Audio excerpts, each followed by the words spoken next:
Joining us now is New York Congresswoman Claudia Tenney and Texas Congresswoman Beth Van Duyne. Ladies, wonderful to see you again. Thank you so much for being here. Congressman Van Duyne, I don't know about Texas, but I can tell you in New York, there aren't a lot of rich folks who take overtime pay, or not a lot of rich folks who get their pay in tips or who are on Social Security. That's mostly for the middle class. They, forgive my expression, but they are screwing the middle class, not the rich, on this, aren't they? No, you're absolutely right. All the people they claim that they represent, that they want more for, they absolutely do. At the end of the day, they are looking at people whose money, whose hard-earned labor is their own, and again, they're saying, you know what? No, it belongs to the government, and we're going to decide how it gets spent. New York is one of the worst states, and Claudia knows this. New York is one of the worst run by local and state representatives that it gets. They have all sorts of programs that they spend billions and billions of dollars of hard-earned taxpayer dollars on that shouldn't be spent. They waste it. And Kathy Hochul, this is a power grab for her. They're basically going to be paying for programs, basically paying people to be able to vote for them, to keep them on, to keep them on the dole. It is not the best thing for taxpayers whatsoever. Yeah. The Trump administration, Republicans in Congress recognize that. We tried to provide relief. We tried to provide relief with this working families tax cut bill to those folks who are working in restaurants who don't want to pay taxes on their tips, to people in law enforcement who don't think they should be paying taxes on their overtime. And you're right, you're seeing these Grinches, these Scrooges in these blue states say, you know what, that's our money, not yours. Well, I have to, you mentioned her name.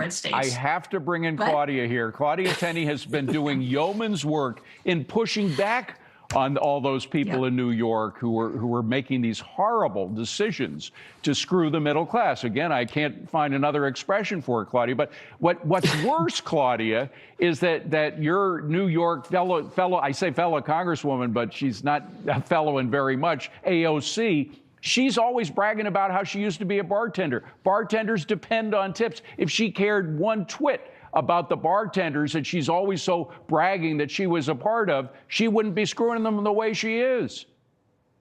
Well, of course, and this is a perfect opportunity for Democrats to push back on the policies of Kathy Hochul and support the middle class right now by standing up, but they won't do it because they're not going to do anything to make anything that Donald Trump or the Republicans do look good to help the middle income taxpayers and to help with affordability, because that's their mission, that's their mantra. It doesn't matter who they hurt.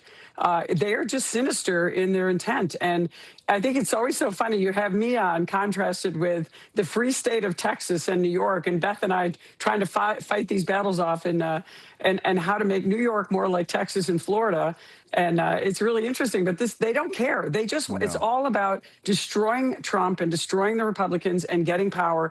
Beth was right. It's all about power. They don't care who they hurt and who they step on in their way. And then, Congresswoman Van Duyne, we have Obamacare and these subsidies which keep going up. I don't know if you heard me talking to Mr. Braun, the governor of the great governor of Indiana, the great state of Indiana. He was talking about it was never affordable. It was never meant to be affordable. It was always meant to hook people into government handouts.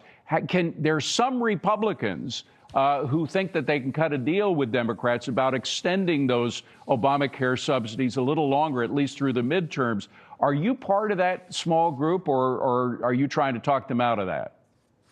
No, I'm not part of that group. I think throwing good money after bad and continuing to prop up a system that has spent hundreds of billions of dollars to make health care less accessible and more expensive is the wrong way to go.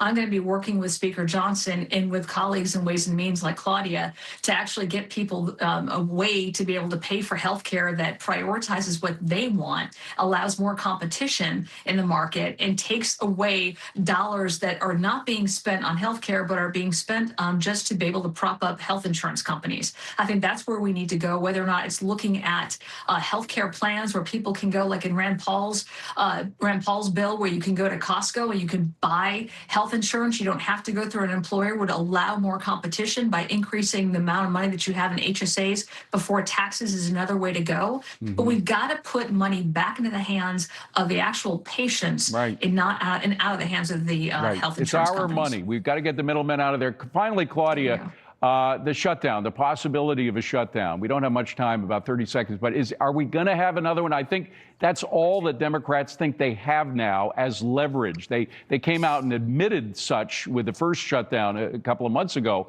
Are we going to have another one in January? It's going to be all about the Affordable Care Act. And I just want to say something that's so important. One of the biggest hoaxes ever perpetrated on the American people is Obamacare. And the best person who pointed that out was its architect, a guy named Jonathan Gruber. Remember him? Oh, He's the guy yeah. that said the lack of transparency and the stupidity of the voters was the only way we were going to actually get Obamacare passed, because we had to hide how much it was going to cost and how much it was going to hurt the American people, because it was never about health care. It was about insurance and giving people an insurance card, not health care. So that's the fight the Republicans have. Remember this architect, this big time economist, he said the American people were stupid. And we got to remember that as Republicans, we got about 30 days to make sure that we fix this, because it's the Democrats should own this. It adds to affordability along with their catastrophic energy policies. We have an opportunity, and that's what we need to do in the next 30 days. Looking forward to working with Beth and obviously the Speaker and all of the Republicans to set the record straight on this once and for all and help the American people. Remember, it was during his first term that President Trump tried to do that for a year. He would have done it, but for one vote for the late Senator McCain, who voted against Trump's plans to turn that around, to decouple from the Obamacare train that is driving right into a ditch. He couldn't do it that time. Hopefully, he'll be able to do it this time. Congresswomen Claudia Tenney, Beth Van Dyne, great to see you both. Have a wonderful New Year. Appreciate you coming in. Happy New Year, David. Thank you.